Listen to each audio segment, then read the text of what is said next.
हमने गंदम की पैदावार में इजाफे के लिए पिछले कोई 3 हफ्ते से एक भरपूर कैंपेन चलाई हुई है और वो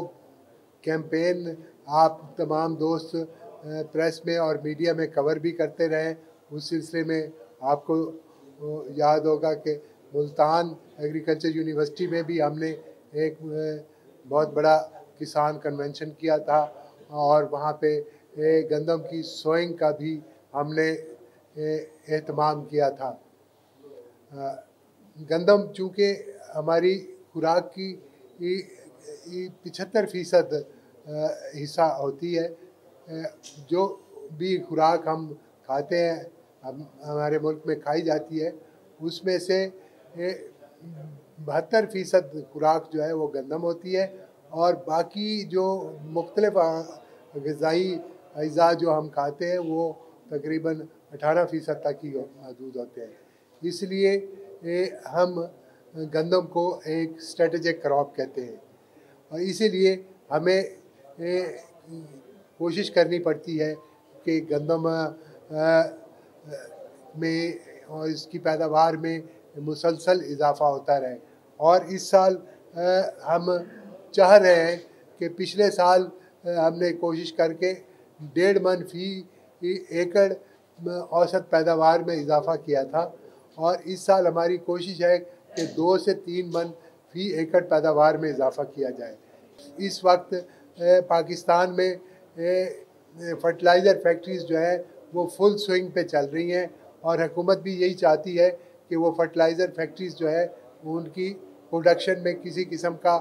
कट ना आए, ताकि हम ये खरीफ के सीज़न में ख़ास तौर पे गंदम के लिए जो वो नाइट्रोजन फर्टिलाइज़र की ज़रूरत है वो मुहैया करते रहें। और इसके साथ साथ ये बात निहायत अहम है कि दुनिया में कोविड की वजह से बहुत महंगाई आई है और वो महंगाई जो है हमारे मुल्क में भी उसके असरात पाए जाते हैं, लेकिन हुकूमत पाकिस्तान ने और हुकूमत पंजाब के मशवरे से और बाकी सूबों के मशवरे से यूरिया खाद की कीमत में किसी किस्म का कोई इजाफ़ा नहीं किया। अगर खुदा न खास्ता आज हम यूरिया खाद भी इंपोर्ट कर रहे होते तो इस वक्त हमें वो इंपोर्टेड यूरिया खाद का एक बैग जो है वो 10,000 रुपया कॉस्ट कर रहा होता और ये इस वक्त जो 1,800 रुपया जो साबका कीमत है यूरिया फर्टिलाइज़र की वो हुकूमत ने बरकरार रखी है। मैं अब बात करना चाहता हूँ फास्फेटिक फर्टिलाइज़र का, जिसमें DAP शामिल है या सल्फेट ऑफ पोटाश शामिल है या नाइट्रोफास शामिल है। तो मैं यहाँ पे ये बात बताना ज़रूरी समझता हूँ कि हुकूमत इस वक्त DAP खाद पे 1,000 रुपया फ़ी बैग सब्सिडी दे रही है, ताकि फार्मर को 1,000 रुपया फ़ी बैग सस्ता मिले और हर फार्मर जो है वो 20 बैग सब्सिडाइज रेट पे ख़रीद सकता है। और इसके तहत हम तकरीबन 12 अरब रुपया जो जिसका आधा रकम फेडरल गवर्नमेंट दे रही है और आधी रकम पंजाब गवर्नमेंट दे रही है, ये हम काश्तकार को सब्सिडी DAP खाद पे मुहैया कर रहे हैं। इंशाअल्लाह ताला उनको उनकी फसल का भी बेहतर मुआवजा मिलेगा और ये जो एक्स्ट्रा कीमत वो खाद पे कर रहे हैं इसको वो इंशाअल्लाह हम कंपनसेट कर देंगे। हमने डेटा जो पिछले साल की रिक्वायरमेंट थी उसके मुताबिक कंपैरिजन हमने देख लिया है और इस साल हमारे पास इतनी मिकदार में तमाम खादें मौजूद हैं कि वो हमारी रबी के सीज़न की ज़रूरियात को पूरा कर सकें। और मैं आज आप लोगों के विसादत से ये बात भी वाज़े करना चाहता हूँ कि अगर किसी डीलर ने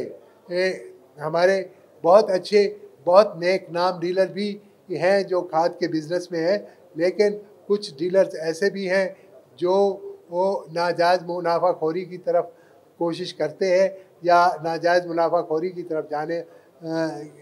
चाहते हैं। और जहाँ पे हमें कोई शिकायत मिली कि ब्लैक मार्केटिंग की या कीमत में नाजायज़ इजाफे की, तो हम वहाँ पे सख्ती से क्रैक डाउन करेंगे। और आज मैं वार्न कर रहा हूँ तमाम डीलर हजरात को कि जहाँ से भी हमें शिकायत आएगी, हमने अपनी टीमें तश्कील दे दी हैं। हमारी टीमें जो हैं वो जगह जगह विज़िट भी कर रही हैं और हमने फार्मर्स को भी कहा है कि वो हमें कहीं पे भी अगर खाद की कीमत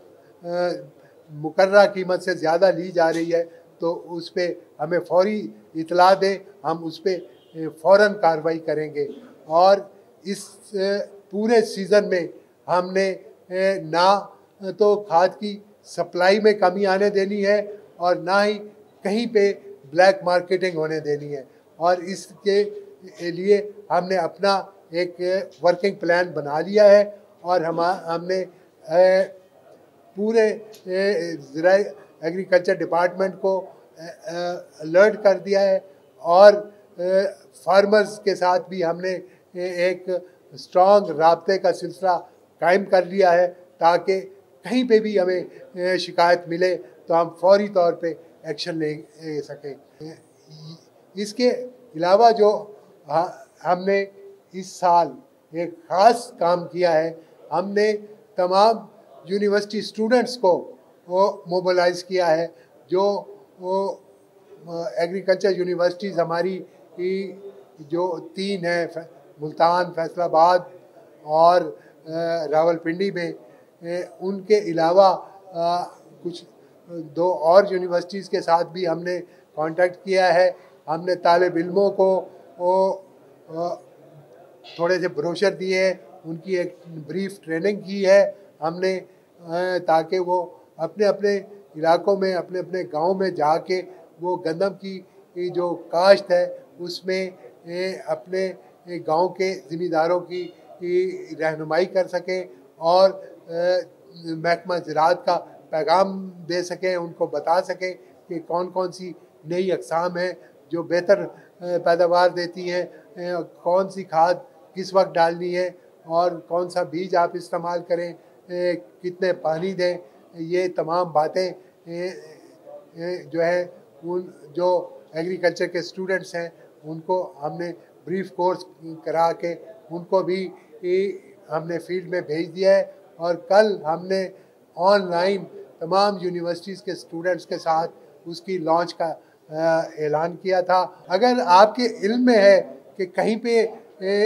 इस किस्म की जाली दवाई बिक रही है, जाली खाद बिक रही है, जाली बीज बिक रहा है, तो आप उसकी निशानदेही करें, हम उस पर कार्रवाई ना करें। आपकी निशानदेही पे कार्रवाई ना हो फिर आप एतराज़ कर सकते हैं, वरना वैसे कहने से तो किसी के ख़िलाफ़ कार्रवाई नहीं होगी। इंडिया के साथ आप किसी किस्म का तकाबली जायज़ा नहीं कर सकते। इंडिया में प्राइस स्ट्रक्चर टोटली डिफरेंट है। उनका जो एग्रीकल्चर का सिस्टम है वो टोटली सब्सिडी पे चलता है और उनके आउटपुट की कास्ट भी इंडिया में बहुत कम आती है। मैंने आपको अर्ज़ किया ना कि डीएपी खाद जो है वो चूँकि इम्पोर्ट होती है, उसकी इम्पोर्ट की प्राइस होती है और नवंबर में जो इम्पोर्ट हमने की है और जो इस वक्त स्टॉक है वो हमारी रिक्वायरमेंट के मुताबिक है, हमारी डिमांड पूरी हो सकती है। पहली बात यह है कि पानी जो बंद करने की तारीख होती है वो तमाम नहरों की एक नहीं होती। पानी बंद वो स्टैगर करके करते हैं ताकि लोगों को वो पानी जो है वक्त के मुताबिक मिल सके।